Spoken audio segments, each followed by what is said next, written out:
इतनी रात को कौन आ गया? कहीं किशोर तो नहीं वापस आ गए? बड़ी जल्दी आ गए आज।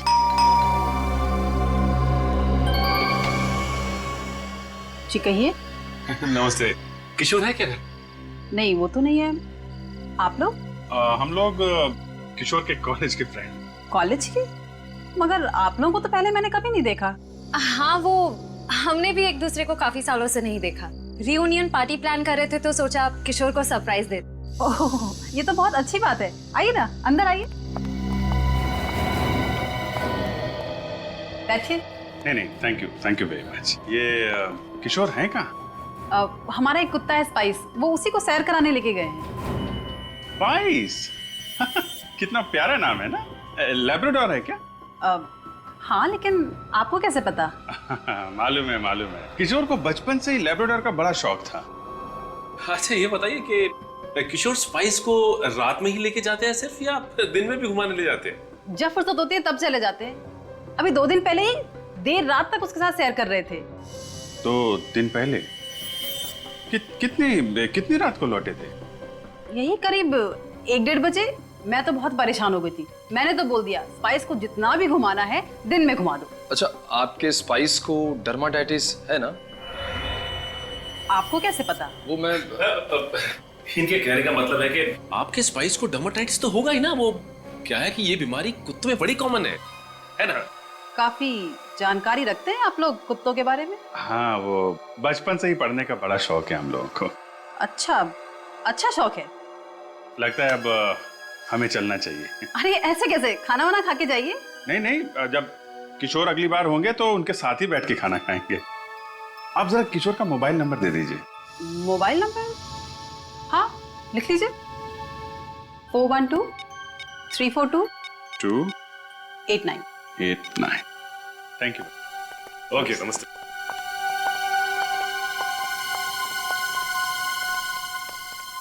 Thank you. सर, किशोर के लौटने तक यहाँ छुपकर इंतजार करें? मुझे नहीं लगता ये किशोर कुत्ते के साथ ऐसे ही टहलने नहीं गया है। जरूर किसी और की जान खतरे में है। एक काम करो, मोबाइल कंपनी वालों से पता करो किशोर का मोबाइल इस वक्त कहाँ पे है।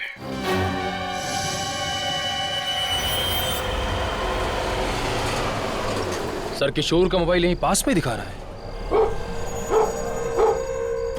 सर, हम उसके मोबाइल के और करीब आ गए।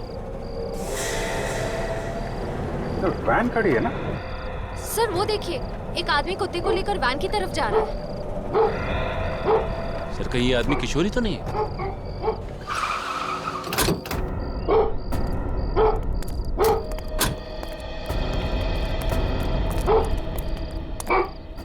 मिस्टर किशोर? जी हाँ, मैं हूँ किशोर। कैसे हैं आप लोग कौन? हम लोग सीआईडी से। सीआईडी? हाँ, यहाँ किसी सम्मोहित कर रहे थे आप? सम्मोहित? किसके बारे में बात कर रहे हैं आप? मुझे कुछ समझ में नहीं आ रहा। लगता है इन्हें मिठाई खिलानी पड़ेगी। साहब मुझे माफ कर दो साहब, पैसों के लालच में ये किया था, मुझे माफ कर दो साहब। किसे सम्मोहित कर रहा था यहाँ पे?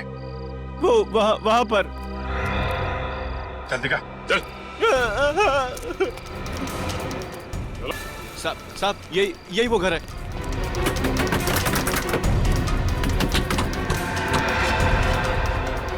तोड़ दो दरवाजा।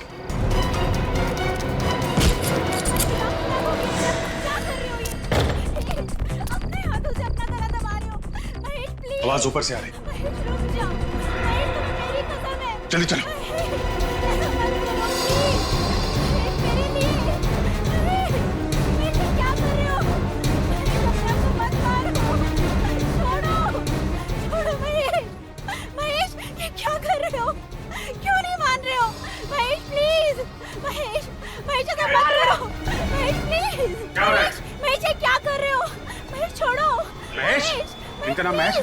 महेश, छोड़ो। पकड़ो इसको, पकड़ो। महेश, होश में आओ। चलो।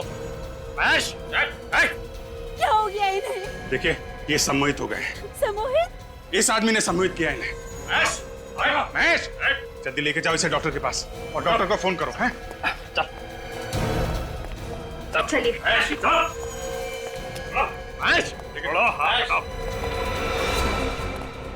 क्या तुमने? हैं? पैसों की लालच में दो लोगों का खून किया और क्या हालत कर दी है तुमने इस आदमी की? हैं? साहब, मैं तो एक मोहरा हूँ, असली आदमी तो कोई और है जो मुझे इस काम के 1 लाख रुपए देता है। कौन है वो आदमी? हैं? अगर मैंने उसका नाम बता दिया तो वो मुझे भी सम्मोहित कर देगा। अगर तूने उसका नाम नहीं बताया ना तो हम लोग तुझे ऐसा सम्मोहित करेंगे कि जिंदगी भर होश में नहीं आएगा, समझा? साहब, एक नहीं दो नाम है। दो नाम है? मतलब 2 लोग हैं? हाँ, कौन है वो? हैं? साहब, कौन है वो? अरे चलो चलो जल्दी चलो, इससे पहले कोई आए तो चलो, जल्दी चलो।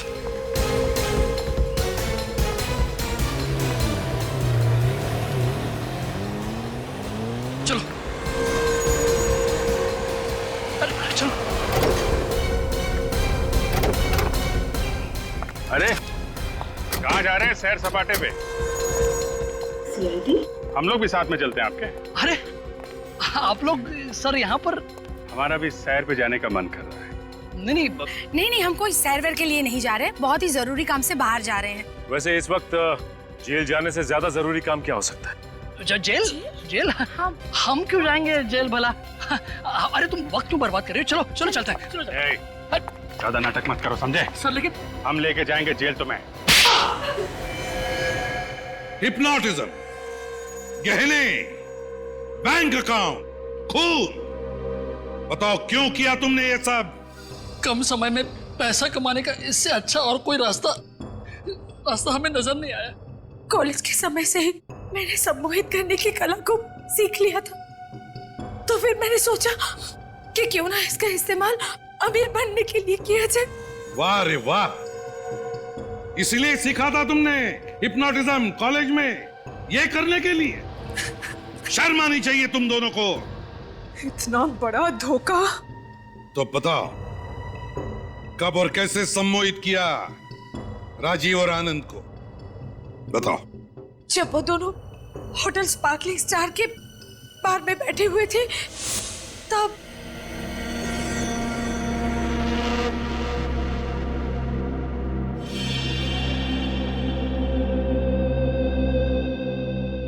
Yes ma'am.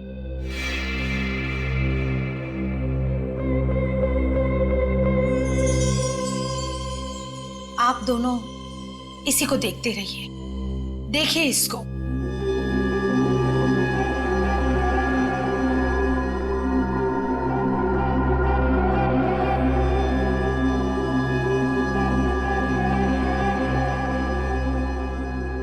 अब आप दोनों पूरी तरह से मेरे काबू में हैं। मैं जो बोलूंगी आप दोनों वही करेंगे। देखते रहिए इसे।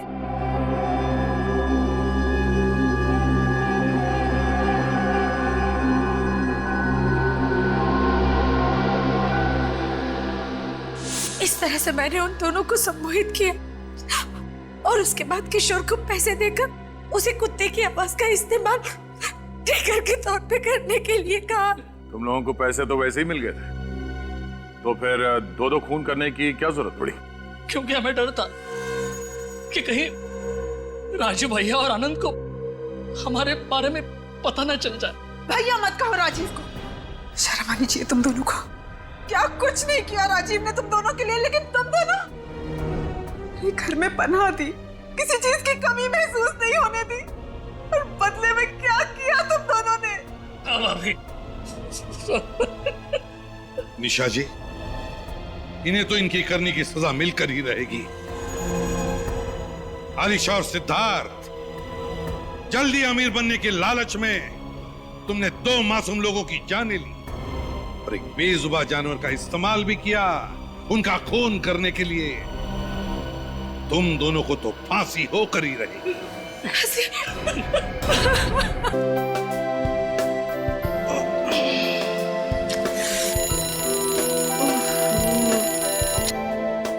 भगवान,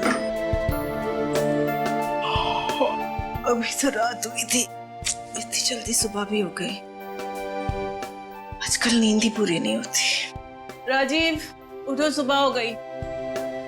राजीव उठो, नहीं तो ऑफिस जाने में देर होगी। राजीव, मैं नहाने जा रही हूँ।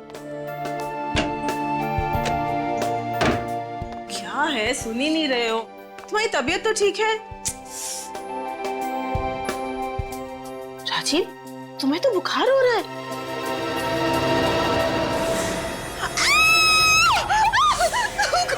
हे भगवान राजीव! अभी क्या हुआ? अभी ओह माय गॉड! भैया भैया क्या हो गया? भैया ये कैसे हुआ?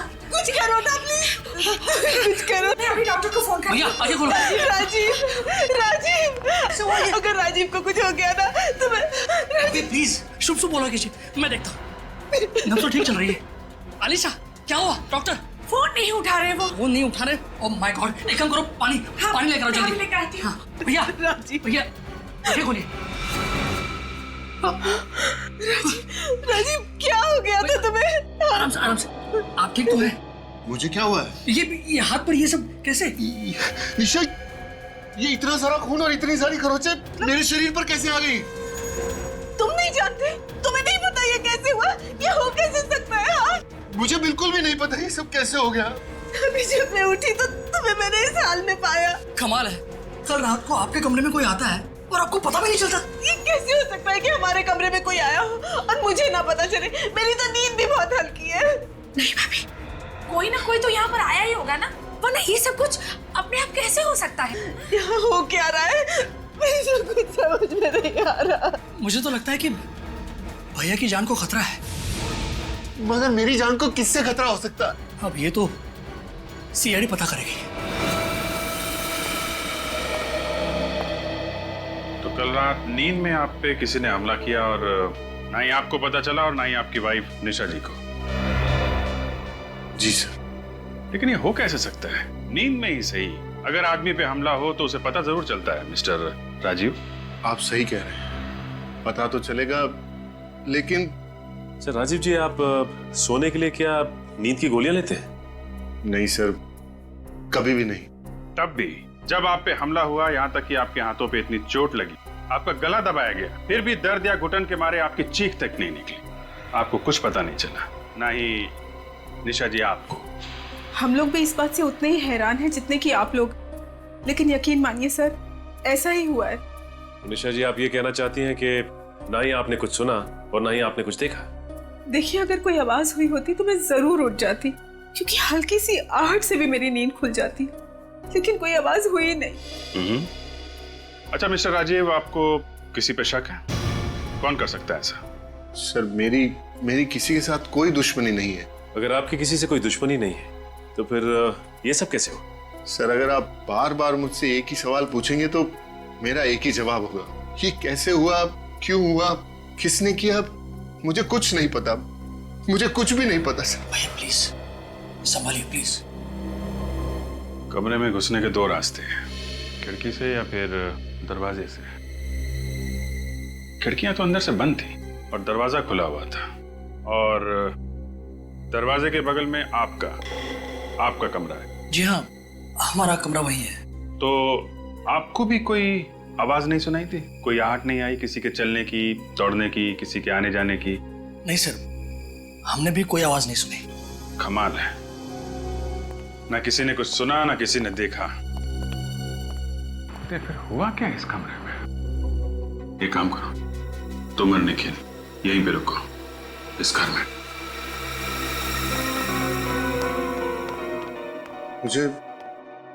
मुझे डर के मारे नींद ही नहीं आ रही है। ऐसा लग रहा है जैसे अगर मैं सोने गया तो सुबह नहीं उठ पाऊंगा। ऐसे मत कहो, कुछ नहीं होगा, सब ठीक हो जाएगा। देखिए राजीव जी, आपके साथ ऐसा कुछ नहीं होने वाला। सीआईडी है आपके साथ, आप बेफिक्र होकर सो जाइए। और हाँ, अगर खूनी ने दोबारा आप पे हमला करने की कोशिश की तो सीआईडी के हाथों नहीं बचेगा वो। मगर राजीव को इस तरह कमरे में अकेले छोड़ते हुए मेरा जी कांप रहा है। क्या मैं राजीव के साथ कमरे में नहीं रह सकती? जी नहीं, बिल्कुल नहीं। राजीव जी का कमरे में अकेला रहना बहुत जरूरी है, ताकि खूनी बेहिचक कमरे में आए और हमारे जाल में फंस जाए। अगर आप लोगों को खूनी को पकड़ना ही है तो सबूत ढूंढिए, सुराग इकट्ठे कीजिए। राजीव भैया को बलि का बकरा क्यों बना रहे हैं? देखिए, हम राजीव जी को बलि का बकरा नहीं बना रहे, क्योंकि इस वक्त हमारे पास इनकी हाथों पे लगी इन खरोचों के अलावा और कोई सबूत नहीं है। इसलिए ये प्लान सबसे सही और सुरक्षित प्लान है। और अगर आप लोग नाकामयाब हुए और खूनी राजीव तक पहुंच गया तो क्या? बोलिए ना। निशा जी आप बिल्कुल परेशान मत होइए, हम लोग सारी रात यहाँ पहरा देंगे और यकीन मानिए हम राजीव जी को कुछ भी नहीं होने देंगे। जी हाँ, जैसा कि आप लोग जानते हैं कि राजीव के कमरे में घुसने के दो ही रास्ते, एक तो ये मेन दरवाजा और दूसरा वो दो खिड़कियां। हमारे ऑफिसर निखिल ये मेन दरवाजे के सामने खड़े रहेंगे और मैं बंगले के बाहर पहरा दूंगा। तो प्लीज आप लोग बिल्कुल निश्चिंत हो जाइए, कुछ नहीं होगा आपको, प्लीज भरोसा रखिए हम पर।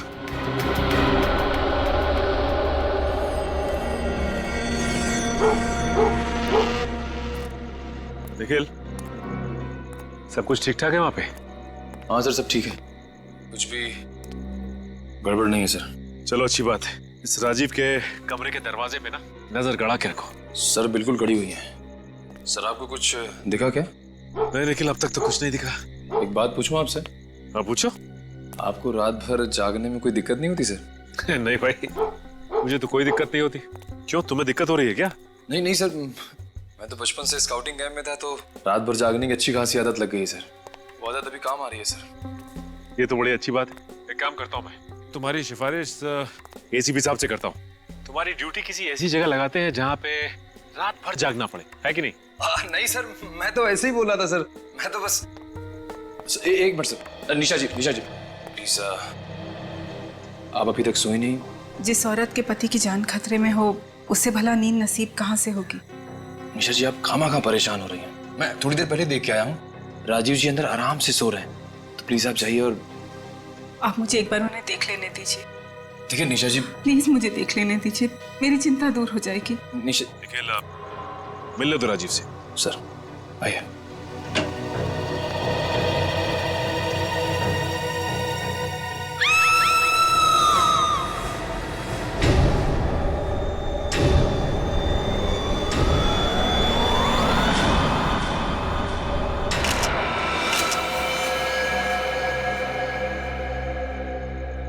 इसके हाथ को फिर से उसी तरह से खरोचा गया है।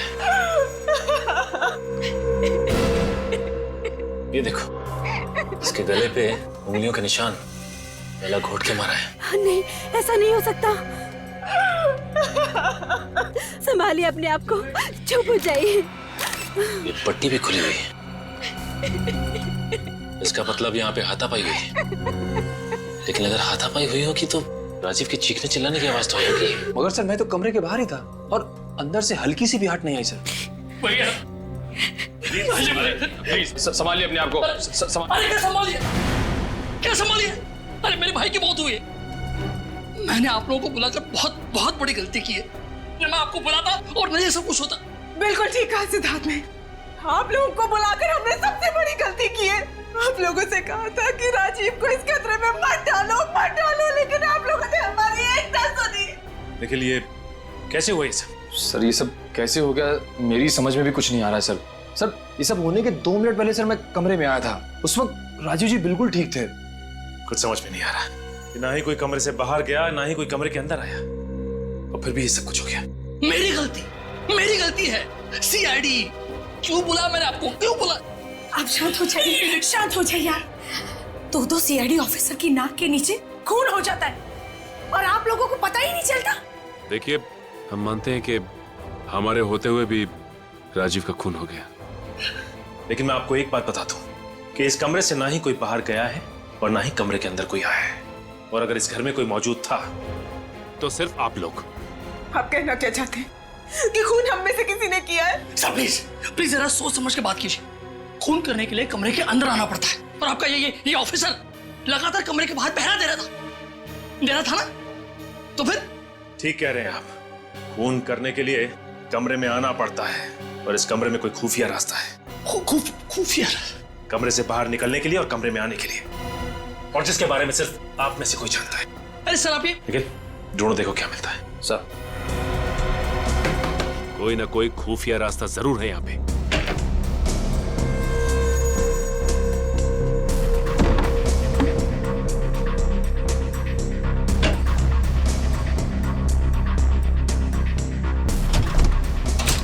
ये क्या है? ये तो खुला हुआ है। निशा जी, इस लॉकर में कुछ था या ये लॉकर पहले से ही खाली था? लॉकर? ये लॉकर खाली कैसे हो गया? इसमें तो मेरे गहने थे। इस लॉकर में आपने गहने रखे थे? इन गहनों को आखिरी बार कब देखा आपने? 2 दिन पहले। 2 दिन पहले? इसका मतलब खून के साथ साथ यहाँ पे चोरी भी हुई है। सर इस खून की वजह इन गहनों की चोरी तो नहीं है? नहीं निखिल, ये खून गहनों की चोरी के लिए नहीं किया गया है, वरना खूनी सिर्फ गहने चुराता। राजीव का खून नहीं करता वो। बात कुछ और ही है। हेलो, क्या? एक और खून? कहां पे? आइए आइए, इस तरफ आइए।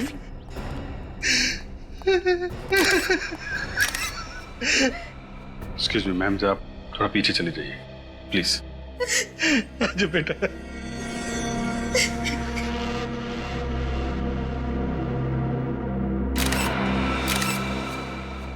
इसकी भी मौत बिल्कुल राजीव की तरह हुई है। हाथों पे खरोच का निशान है और गला भी घोटा गया है। सर कहीं राजीव और आनंद का खूनी एक ही तो नहीं है? हो सकता है। आप राजीव कुमार को जानते हैं? राजीव कुमार? जी हाँ, राजीव कुमार। उनका घर गोपालपुरा में। जानते हैं उन्हें आप? जी नहीं। कौन है वो? एक्चुअली राजीव कुमार का भी खून हो गया है, और ठीक उसी तरीके से जैसे आनंद को मारा गया है। जिस किसी ने भी मेरे आनंद को मारा है, उसे नरक में भी जगह नहीं मिलेगी। सर, आप इनके खूनी को ढूंढेंगे ना? आप फिक्र मत कीजिए, हम लोग जल्द से जल्द उसका पता लगाएंगे। आप आनंद के कौन है? जी मैं इसका चाचा हूँ। रोज सुबह मैं और आनंद टहलने जाते थे। सोचा नहीं था कि अब और आनंद को इस हाल में सबसे पहले आपने ही देखा। जी। आप ये रहते? जी हाँ सर, बचपन में ही आनंद के माँ बाप गुजर गए थे। चाचा जी ने इनको पाल पोस कर बड़ा किया। आनंद हमारे जीने का सहारा था। देखिए, संभालिए अपने आप को। एक बात बताइए, आप लोगों को किसी पे शक है? इनकी कोई खास दुश्मनी नहीं थी किसी से। अच्छा ये बताइए कि आपके यहाँ कोई लूटपाट हुई है क्या? लूटपाट? हाँ, गहनों की चोरी हुई है क्या यहाँ पे? मैंने देखा नहीं सर, देखकर बताती हूँ। प्लीज जरा देखिए।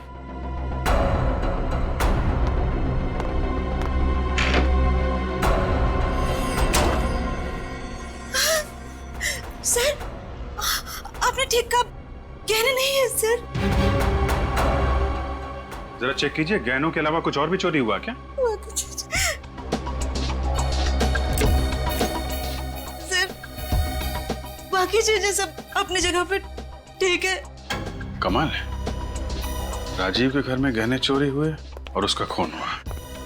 यहाँ भी गहनों की चोरी और आनंद का खून। कोई ना कोई कनेक्शन तो है दोनों की मौत में।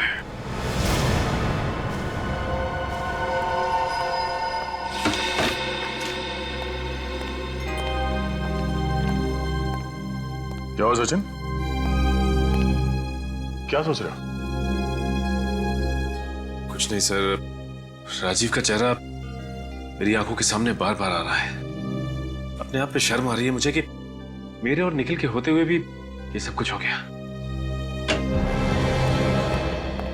सर वो नहीं, मुझे कुछ सुनना नहीं है। सर एक बार बात तो सुन लीजिए सर इसकी। क्या सुनूं मैं दया? क्या सुनूं मैं इनकी बातें? ये तो यही कहने वाला है ना कि हम दोनों वहां होने के बावजूद भी समझ में नहीं आ रहा है सर कि राजीव का खून कैसे हुआ।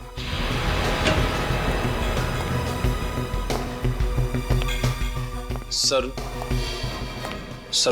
क्या पता चला? बस इतना ही बताओ मुझे, और कुछ सुनना नहीं है। क्या पता चला, बताओ। सर पता चला है कि राजीव और आनंद दोनों के बैंक अकाउंट्स खाली हैं सर। कैसे? सर उन दोनों ने खुद ही अपने अकाउंट्स खाली किए हैं सर। अच्छा, राजीव और आनंद दोनों ने अपने अकाउंट्स खाली कर दिए? कैसे? ये कैसे हो सकता है? सर ऐसा ही हुआ है सर।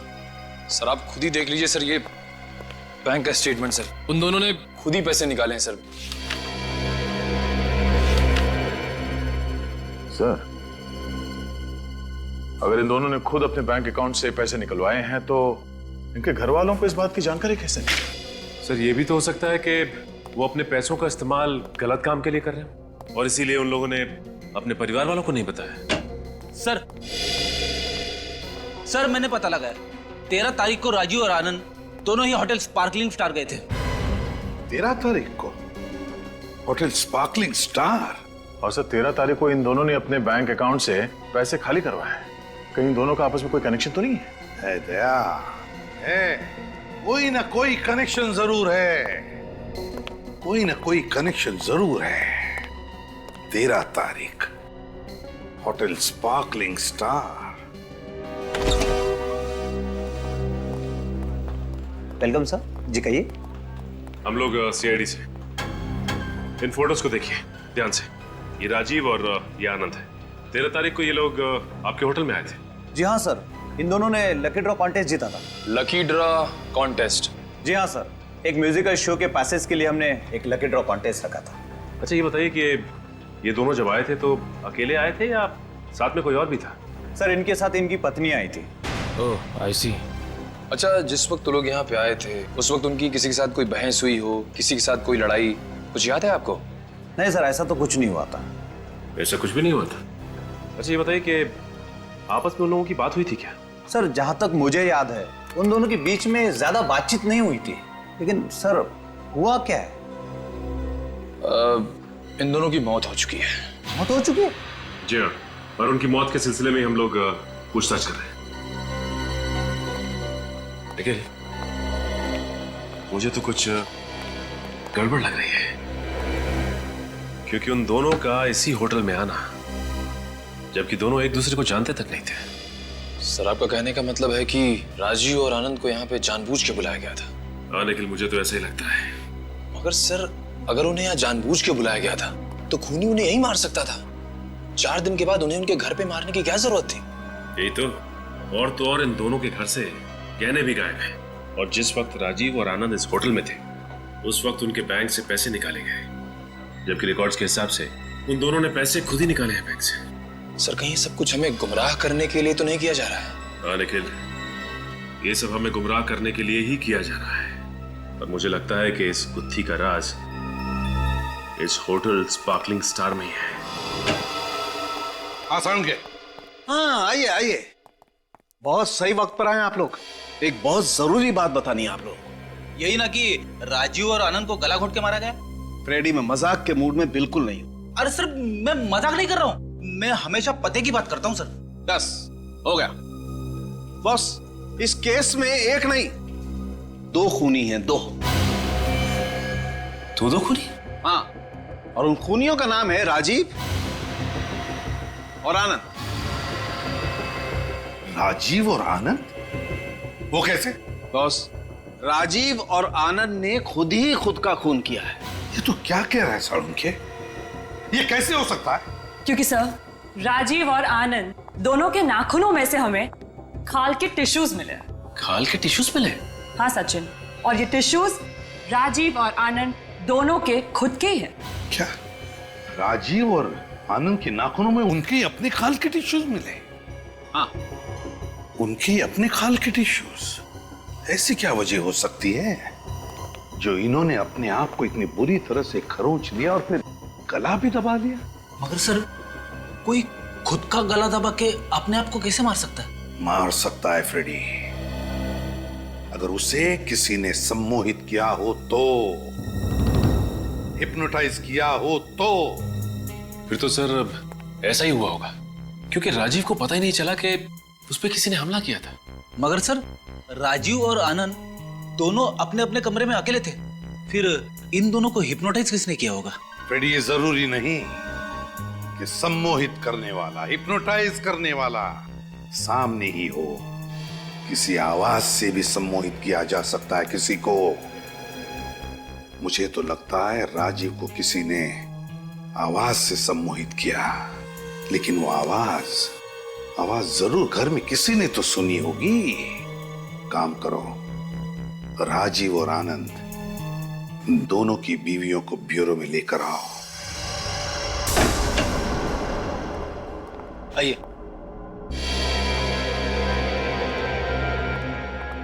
आइए, प्लीज बैठिए। आपने हमें यहाँ क्यों बुलाया? बैठिए ना मैम, प्लीज बैठिए।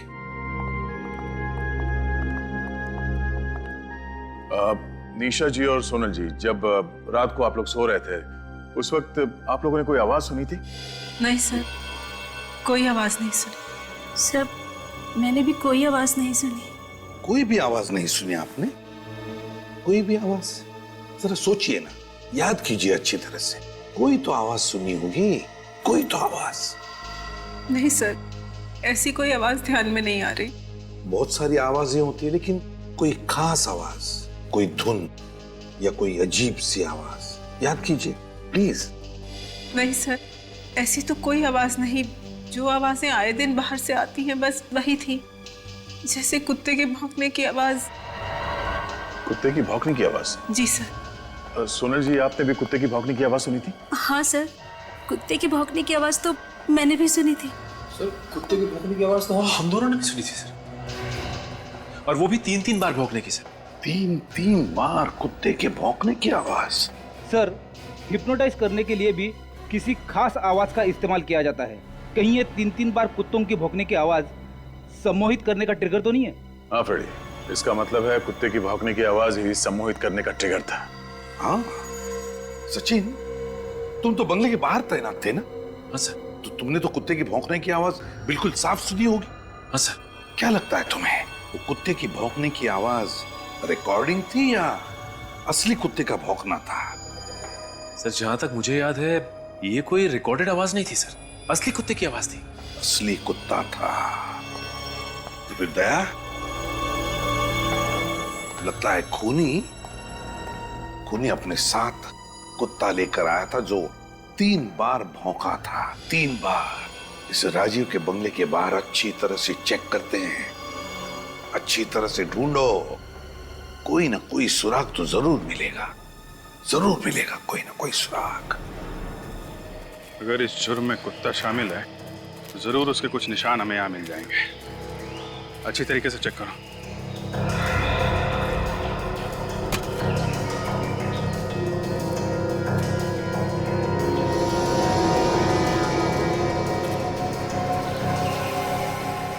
सर, ये देखिए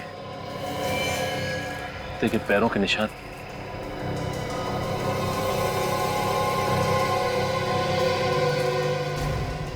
काम करो, ये निशान उठा लो। सर, कुत्ता राजीव की खिड़की के बिल्कुल पास में था। अगर यहाँ से उसने भौंका होगा तो आवाज राजीव को जरूर सुनाई दी होगी और वो सम्मोहित हो गया होगा, हिप्नोटाइज। क्या जमाना आ गया सर, खूनी क्या क्या तरीके इस्तेमाल करने लगे हैं खून करने के। ये देखिए, मासूम जानवर तक को नहीं छोड़ा। अब ये जानवर ही हमें खूनी तक ले जाएगा।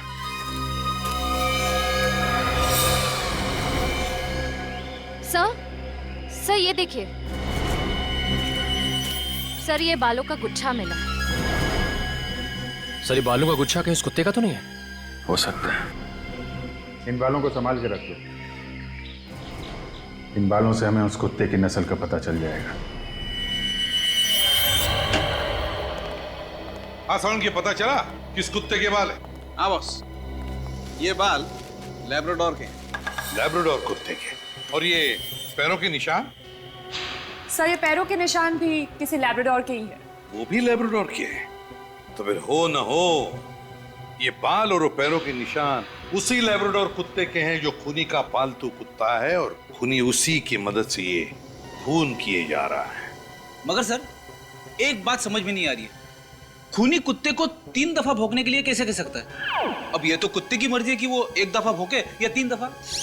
फ्रेडी, एक बात बताता हूं, ये जो लैब्राडोर कुत्तों की नस्ल है ना, बहुत होशियार होती है, बहुत होशियार।